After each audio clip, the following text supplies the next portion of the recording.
আৰু মঞ্চলৈ মই আহিবলৈ অনুৰোধ জনাইছোঁ যৌৱনে আমনি কৰে দ্বিতীয়ৰ প্ৰযোজক হেপিমণি বিষয়া আৰু অশোক কুমাৰ বিষয়া পৰিচালকো অশোক কুমাৰ বিষয়া গতিকে দুয়োগৰাকীক মই মঞ্চলৈ আহিবলৈ অনুৰোধ জনাইছোঁ বিষয়াদেৱক দুআষাৰ ক'বলৈ অনুৰোধ জনাইছোঁ আজি প্ৰথমখন যৌৱনৰ পিছত এইখন 25 বছৰটো আমি যোৱাবাৰ চেলিব্ৰেট কৰিছিলোঁ এতিয়া 26 বছৰ এইখন ৰিলিজ হ'ব আটাইতকৈ ভাল লগা কথাটো হ'ল এইকেইদিন মই অলপ পুৰণা চিনেমাখন মই ক'লোঁ অংকুৰক এখন আপলোড কৰা যাতে মানুহখিনিয়ে পুৰণাখনৰ কথাটো অলপ বুজি পাওক তাৰপাছত এইখন যাব কিন্তু 500 around 550 ক্ৰছ কৰিব আজি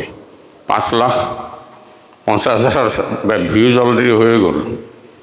সেই গতিকে মই এটা কথা ভাল পাইছোঁ কি তোমাৰ ৰাইজৰ এই প্ৰডাকশ্যন হাউচটোৰ প্ৰতি বা এই পৰিয়ালটোৰ প্ৰতি বা আমি দিয়া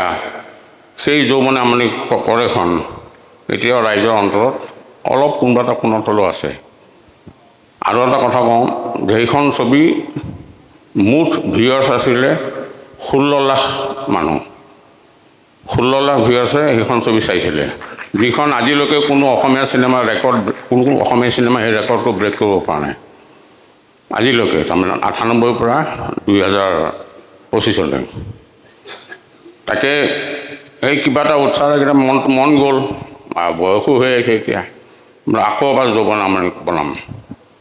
সেনেকৈ পৰিকল্পনা কৰা হ'ল কিন্তু অলপ ডিফাৰেঞ্চ এটা পাইছোঁ আগৰ আমাৰ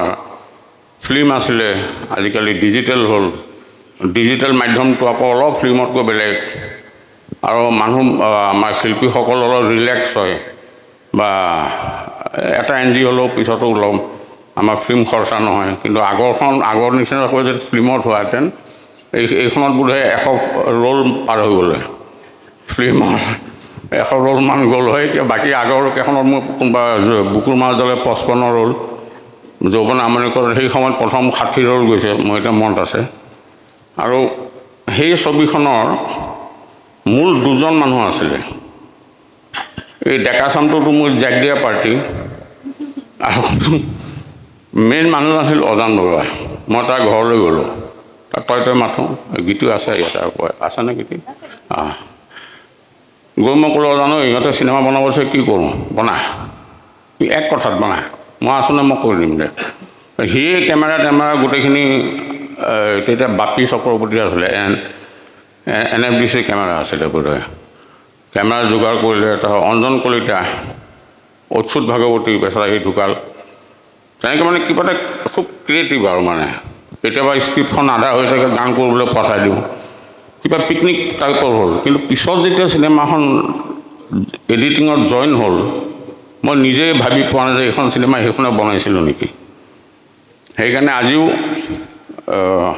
আমি প্ৰত্যেকটো দিশ টেকনিকেলি UK এতিয়া কালাৰিং যিটো DI বুলি কয় কালাৰ গ্ৰেডিংটো লণ্ডনত হৈ আছে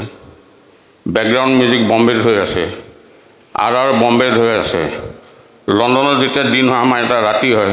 সি ৰাতি পঠাই সেই ফিল্মটো আমি আকৌ ইয়াতে চেক কৰোঁ আকৌ ইয়াৰ পৰা অ'কে কৰোঁ আকৌ ফাইনেলি পঠায় ঠিক তেনেকৈ মিউজিকৰ ক্ষেত্ৰতো গানৰ পৰা আৰম্ভ কৰি একদম বেকগ্ৰাউণ্ডলৈকে আনকি যোৱাকালি ৰাতি 10টা বজালৈকে মিউজিক চেঞ্জ হৈ আছে সেইকাৰণে তেনেকৈ অলপ কৰিছোঁ দিছোঁ যিমানখিনি পাৰোঁ আমাৰ ফালৰ পৰা কৰিছোঁ